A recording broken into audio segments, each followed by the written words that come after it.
We're with Greg Federspiel, the town administrator from Manchester by the Sea. Good afternoon, Greg. How are you today? Good afternoon. Doing okay. Good, good. Well, we understand you had a Board of Selectmen meeting earlier this week. Do you want to tell us about that? Sure. So we are able to keep meeting. We're using virtual platforms, as everyone is these days. So we are able to conduct business. And actually, it's been a pleasant surprise to see how many people are actually logging in and following the meeting. So that's a good thing. So at the meeting, we did our update on COVID responses and how the town is coping with everything. So I'm pleased to report that things are going pretty well, relatively speaking, in terms of town operations and town functions. We continue to provide all the services that we need to for the most part. Obviously, certain things are closed. Town hall itself is closed to the public. Library is closed to the public, but again, people can utilize it via the online services and that sort of thing. So we do struggle a little bit with gatherings. People need constant reminding to not gather and to keep that 6-foot social distancing that we're all needing to do. So we have to continue to remind people about that, particularly as the weather gets nicer and everyone wants to get on the beach, which is understandable. But we need to take a break from that for at least a little while longer. And then I would say the biggest topic that we spent the most time on was, what are the ramifications of all this for our budget?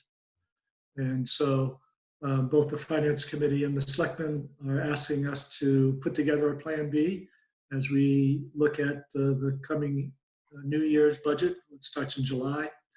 And so we haven't had our town meeting yet. We've had to delay that. We will be holding the town meeting in June. June 22nd is our target date now. And so we'll be coming up with a Plan B budget, which will trim expenses, hopefully to the extent that we get pretty close to a 0% increase in terms of people's taxes. That's the new goal that they've identified, and that's what we're going to work towards. So Greg, about the June 22nd town meeting, we heard that there was talk about perhaps moving the meeting outdoors. Can you shed some light on that?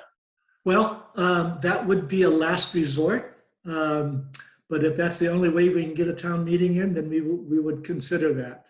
So apparently there are a few towns that have planned to do that. One town, I'm not remembering the town, they needed a town meeting. They had a pressing issue, so they did hold it outdoors and kept the chairs 6 feet apart in all directions, and they were able to conduct their business.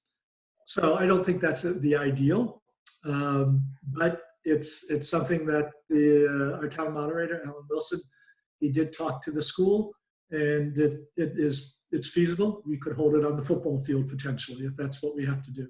Wow, that's like a 375-year throwback. That's right. That's exactly right. Yeah, well done. Yeah, part of our 375th, we could hold it outdoors. That would be interesting. And fitting. So, Greg, from what I understand in your report, this Plan B budget is looking at cutting $660,000. Is that right? Yeah, so that's our target. So a 2.5% tax increase raises about that amount, that 660.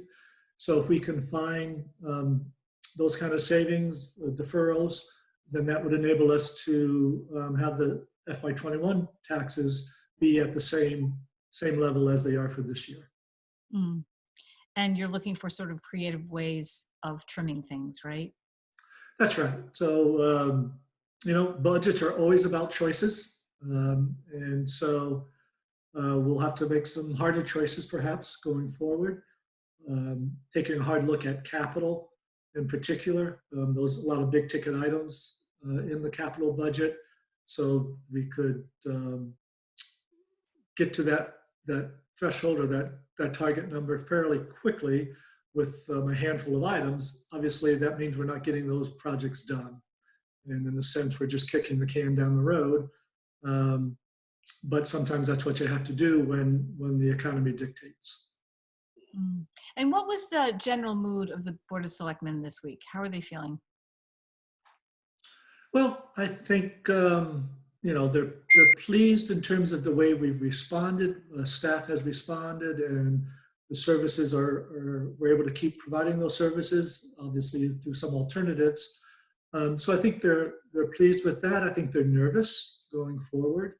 Obviously, no one knows when this virus finally gets behind us. That's a big question mark. So that in itself creates a lot of anxiety. Um, and then again, the long-term ramifications in terms of the economics of this all.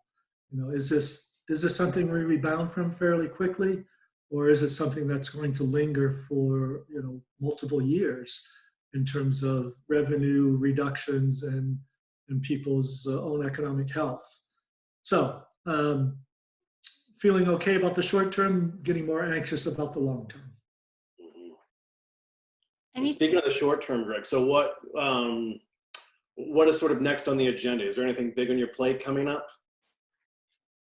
Well, so working with all the department heads and taking a hard look at next year's budget to see what sort of a plan B we can come up with. To help with that, we are trying to tamp down expenses for the rest of this year. We've got the 3 months left of this fiscal year. So obviously we've committed most of the funds for this year already, but there are a few areas where we can save and carry forward some of that money into next year. So that's probably my biggest front and center task, besides the daily updates on COVID and hearing from the state what additional measures should be taken. Encouraging people now to wear the face coverings when they're going to stores, grocery stores, or pharmacies, that sort of thing. And monitoring the health of our own staff, particularly public safety. That remains a concern. We want to make sure that we have the staff to respond to people's calls when they do call, but they are vulnerable because they are interacting with people when they need the help. So we continue to be concerned about that and monitor it pretty carefully.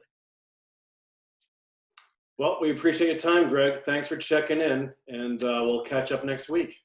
Yeah, very good. Appreciate your time, and thanks for what you're doing. So be well. Be well. All righty. Bye-bye.